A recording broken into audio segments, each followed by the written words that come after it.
Sekarang saya ingin menyampaikan video tentang sebenarnya kelanjutan dari pelatihan di PKI ya, buat Merpati Putih di sekitar bulan Maret 2022 tentang pelatihan untuk pemeriksaan fisik bagi pelatih untuk bekal melatih di sekolah kebugaran sebenarnya. Bersifat umum, jadi bukan milik Merpati Putih, tapi milik universal medik secara umum. Hal yang biasa di dunia medik, cuma kadang-kadang bagaimana kita bisa memberikannya kepada untuk pelatih yang dimana bukan medik ya, jadi orang awam. Tapi mau nggak mau, mereka itu harus mampu melakukan beberapa pemeriksaan atau menggunakan alat yang biasa digunakan untuk medik. Merpati Putih itu mempunyai keunikan tersendiri ya, karena termasuk yang banyak diteliti atau bukan diteliti bagaimana gitu ya, tapi dijadikan bahan untuk skripsi atau disertasi atau buku atau yang lainnya. Yang kadang-kadang ketika saya membacanya itu ada sedikit perlu dijelaskan ke awam, dan yang kedua adalah hasil penelitian atau tulisan itu tidak diaplikasikan dalam latihan Merpati Putih sehari-hari. Jadi saya rasa bagusnya sih para pelatih itu juga memiliki kemampuan untuk mengetahui tentang cara dan bagaimana untuk melakukan pemeriksaan sebagai bahan untuk menilai perkembangan dari pelatihan pada peserta latihan. Yang mendasar pada ilmu medik adalah bagaimana kita menetapkan tolak ukur kesehatannya. Kalau kita mengacu ke Merpati Putih itu ada beberapa hal yang sering dipakai, yaitu tentang peningkatan stamina, penyakit diabetes, jantung, asma, atau hal-hal lain yang belum ditemukan. Nah, dulu pada kesempatan suatu saat di bulan Maret 2022 kalau nggak salah itu, ada diselenggarakan oleh Pemda DKI untuk melakukan pelatihan untuk ilmu medik kepada pelatih kebugaran.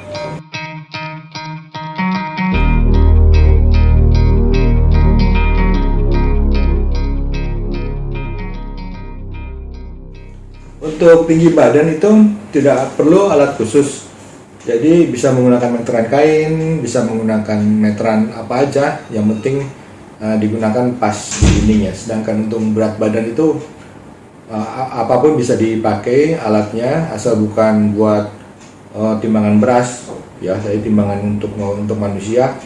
Dan kalau ingin mendapatkan berat badan manusia tuh berubah, pagi berapa, malam berapa, pagi berapa. Jadi bagusnya tuh pagi-pagi setelah semua urusan kamar mandi selesai, nah itu baru ditimbang.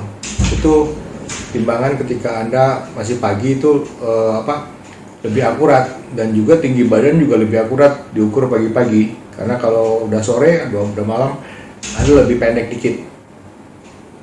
Sedangkan kalau pagi-pagi belum ke kamar mandi, itu mungkin paling berat kali ya. Perubahan berat badan itu kita menggunakan parameter WHO. Parameter WHO itu adalah ada rumusnya yang namanya indeks massa tubuh. Jadi berat badan yang dibagi tinggi badan, berat badan dibagi tinggi badan kuadrat. Jadi massa tubuh. Jadi di situ ada kategori obes, pre-obes, obes 1, obes 2, obes 3 ya. Bisa lihat dari situ. Jadi untuk patokannya adalah menggunakan itu. Kenapa kok berat badan penting? Karena berat badan atau obes itu penyakit. Jadi orang gemuk itu sebenarnya sakit. Jadi harus dilakukan berat badan yang sesuai. Kalau berat badan kita dibiarkan untuk obes terus, kita akan berisiko berbagai macam penyakit timbul. Salah satunya diabetes, hipertensi, dan lain-lain. Ya.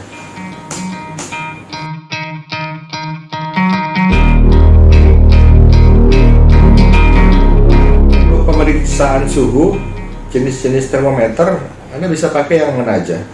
Tapi yang jelas termometer yang zaman sekarang yang digital infrared itu jauh lebih praktis dan lebih akurat daripada zaman dulu pakai air raksa yang mesti harus dikibas-kibas gini, atau yang di telinga atau yang lain. Saya rasa yang infrared yang biasa itu harganya juga nggak terlalu mahal ya, itu bisa dinilai. Nah ini tujuannya adalah untuk menilai dulu apakah ada demam atau tidak, dan pada saat mungkin teknik pernapasan tertentu apakah betul terjadi peningkatan suhu tubuh gitu kan.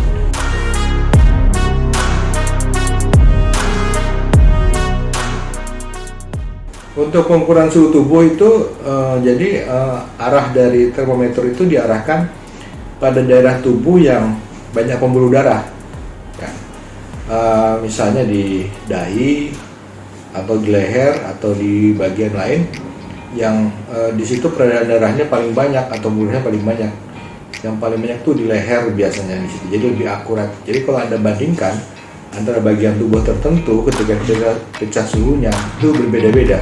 Tentunya kita harus pakai satu tempat kan. Jadi kalau awalnya ngukur di dahi terus, kalau ngukurnya di leher terus gitu kan. Jadi jangan dahi terus pindah ke tempat lain gitu kan ya. Untuk pemeriksaan napas itu para pelatih itu bisa membedakan antara yang sesak napas dan napas normal ya. Itu saya rasa itu aja. Napas normal itu misalnya 16-20 kali per menit, dan kalau pada bayi itu lebih cepat lagi gitu kan. Napas itu kalau Anda ada jam dinding mungkin mudah melihatnya ya, tapi kalau Anda tidak ya otomatis Anda harus pakai jam tangan atau stopwatch atau pengukur waktu yang lain ya. Jadi harus diukur dalam waktu 1 menit untuk napasnya itu. Tapi kalau sudah terbiasa, kita sudah tahu, oh ini lagi sesak napas, oh ini tidak sesak napas ya. Pada pemeriksaan napas yang kalau kita memperhatikan dari mata gitu, kita nggak bisa lihat dia sedang napas atau enggak. Mungkin kita harus pegang perutnya. Hati-hati pada pemeriksaan wanita. Jadi kalau untuk pelatih yang cowok ya jangan pegang-pegang lah ya.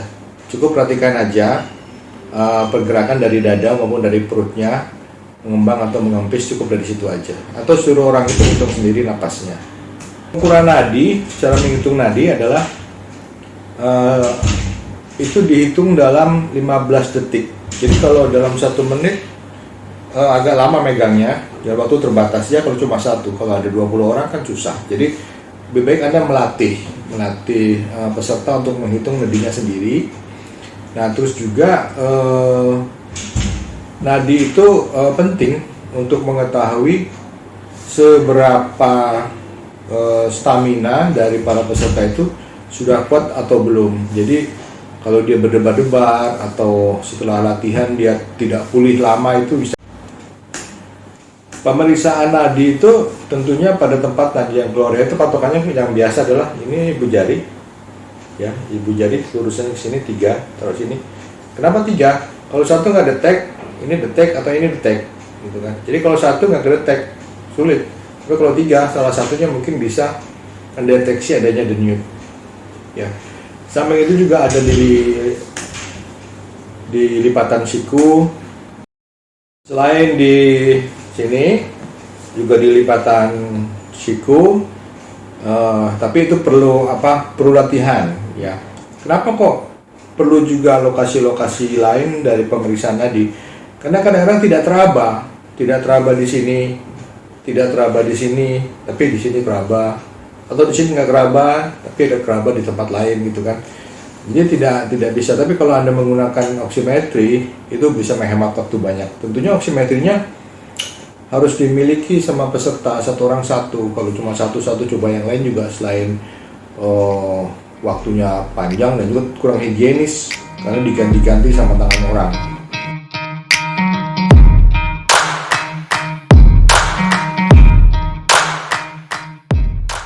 Untuk pemeriksaan tekanan darah ya, tekanan darah yang diperiksa di tempat tetan atau di klinik itu tidak menggambarkan tekanan darah sebenarnya. Jadi tekanan darah itu hanya sewaktu itu belum bisa menentukan orang itu darah tinggi atau tidak darah tinggi. Karena tekanan darah itu bagusnya dilihat sehari 3 kali. Jadi tekanan darah itu yang diperiksa satu saat itu kurang menggambarkan tekanan darah yang sebenarnya, terutama pada orang yang diduga hipertensi. Jadi pas lagi diperiksa di lokasi ternyata tidak hipertensi, tapi di rumah hipertensi. Nah, itu kadang-kadang membingungkan. Jadi caranya adalah dengan melakukan pengukuran dalam beberapa waktu, 3 kali sehari, di rata-rata gitu kan. Dan juga tekanan yang diperiksa itu ada yang namanya juga hipertensi terselubung. Jadi sebenarnya hipertensi cuma pada waktu tertentu saja dan mepet-mepet atas gitu kan, kadang hipertensi kadang enggak, hipertensi kadang enggak. Nah itu perlu harus dalam suatu jangka waktu yang agak lama untuk nanti dikalkulasi dan di rata-rata kira-kira dia jatuh hipertensi atau bukan.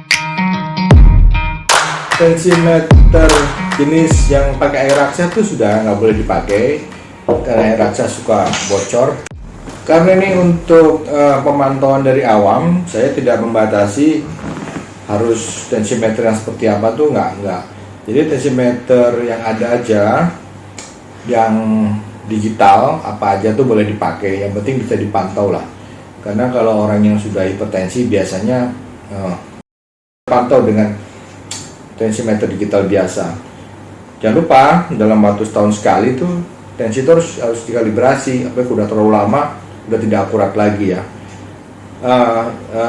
Tensimeter yang berikutnya adalah tensimeter yang digunakan di klinik sekarang itu yang sphygmomanometer, manometer, jadi pakai tekanan udara yang di situ pun harus dikalibrasi juga. Nah, kalau ingin menggunakan yang ini itu perlu latihan sendiri karena tekniknya agak beda dengan tensimeter biasa. Pada teknik pemasangan tensimeter yang pertama dipastikan adalah bahwa balon yang akan menekan itu harus ditempatkan pada sekitar nadi atau kira-kira di pertengahan ya, supaya tekanannya itu tepat dapat menghambat jalannya darah di situ sehingga bisa terblokir gitu kan. Terus berikutnya adalah Anda juga mesti mencari titik nadi. Jikapun nggak ketemu titik nadinya, taruh saja stetoskopnya di tempat itu.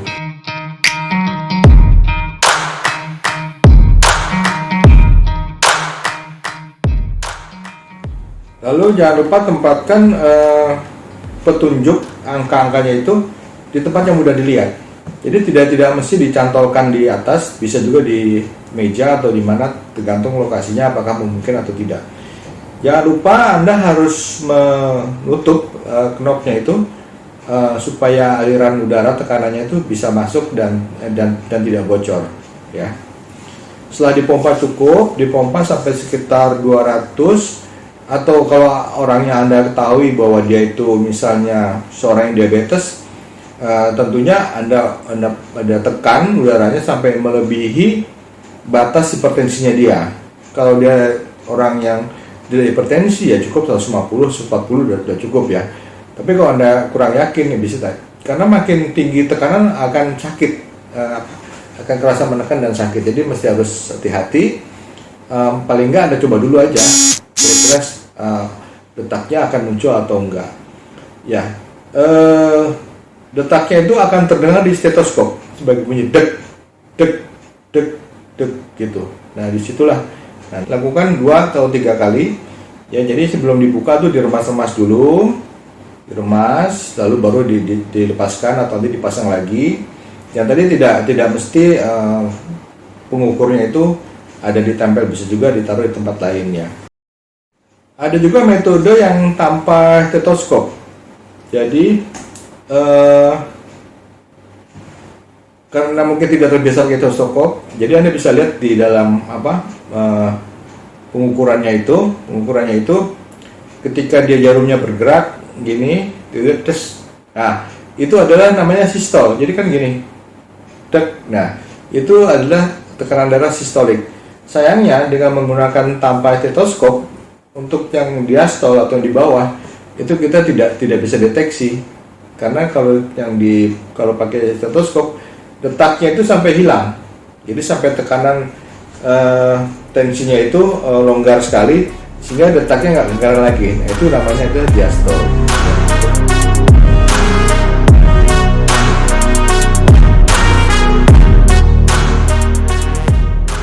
Sekarang untuk menggunakan oximetri itu ada dua yang bisa dilakukan, yang bisa digambarkan dari alat itu, yaitu pemeriksaan nadi dan juga saturasi oksigen, ya.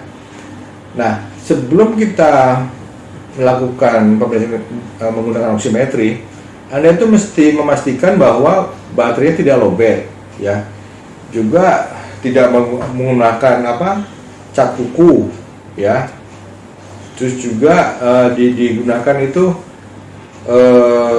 pada posisi yang tidak terbalik, ya. Jadi yang kena cahaya itu yang ada di sini, di sebelah atas sini kuku. Meskipun di sini juga ada efeknya juga, tapi gini, ya. Oximetri itu makin mahal, dia makin sensitif dan real time. Jadi kalau tidak salah, oximetri itu dia makin jelek, itu makin tidak real time. Jadi dia tidak menggambarkan kondisi itu, dibilang katanya denyut nadinya 90, sebenarnya 90 itu beberapa menit yang lalu gitu kan. Kalau dihitung sekarang mungkin sudah 90 lebih atau 90 kurang, ya. Penggunaan oximetri itu juga diperhatikan pas diklik itu angkanya bisa menyesuaikan dengan ada posisi di mana yang baca. Jadi bisa dibalik-balik. Pada beberapa yang lain bisa horizontal, vertikal, ada yang horizontal saja, ada yang bisa vertikal saja.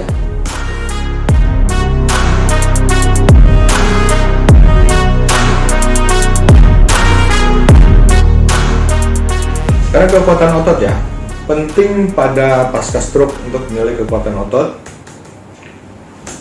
dan juga digunakan untuk menilai sejauh mana peserta latihan itu kekuatan ototnya, ya. Meskipun kadang-kadang kelihatan, tapi teknik ini untuk yang masih awal, jadi tidak kelihatan lumpuh gitu, enggak. Tapi teknik ini misalnya dengan tangan dijulurkan, itu bisa kita kelihatan yang tinggi atau yang rendah gitu, kita bisa beda tinggi gitu, udah kelihatan mana yang lemah. Terus kita buka begini, remas, ya, ini jari-jari tangannya kita tahu mana yang lemah, kita bisa tahu juga, ya. Pada stroke kekuatan otot bicep atau ini juga harus kita provokasi. Yang kita provokasi dia ada kelemahan atau enggak gitu kan. Nah, di sini juga nanti kita akan menentukan latihan yang seperti apa yang akan kita tekankan, ya.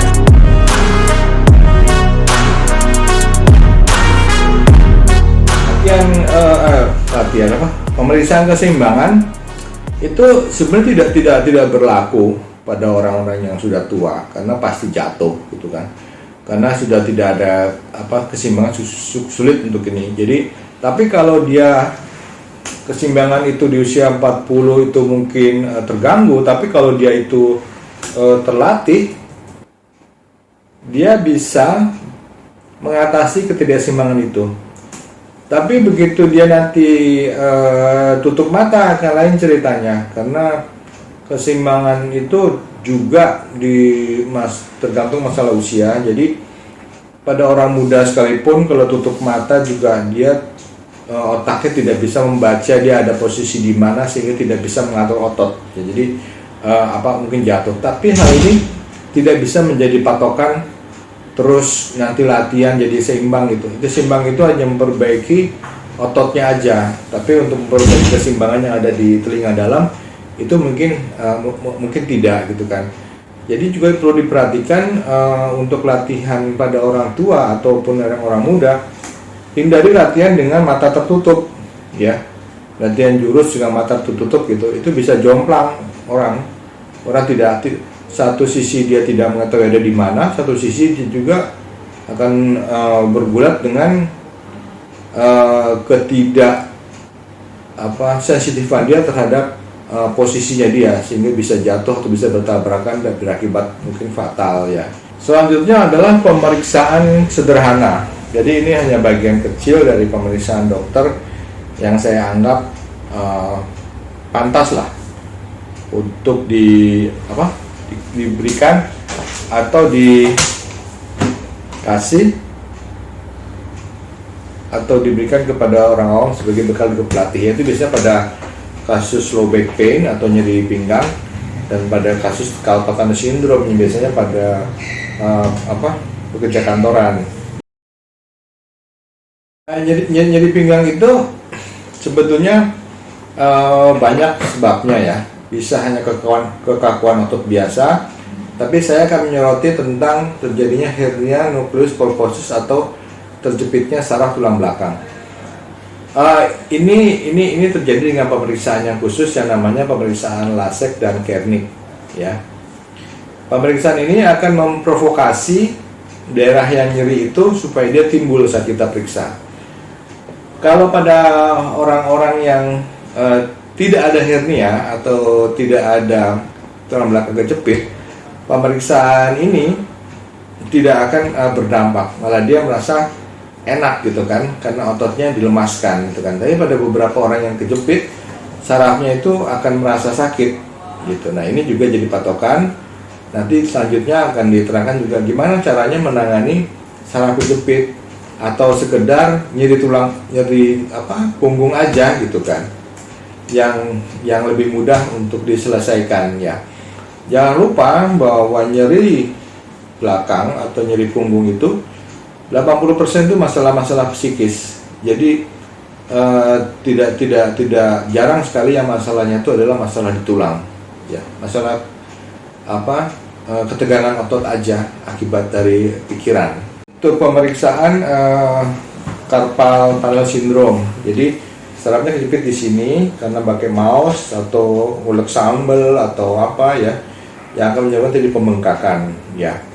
Pembengkakan ini biasanya dirasakan rasa kebas di antara ibu jari sini sampai separuh dari jari tengah situ kan, rasanya nyeri. Nah ini juga sama dengan pemeriksaan yang tadi, yaitu kita memprovokasi, yaitu dengan pemeriksaan Tinel namanya Valen yang begini. Ini ada tujuannya adalah untuk memprovokasi.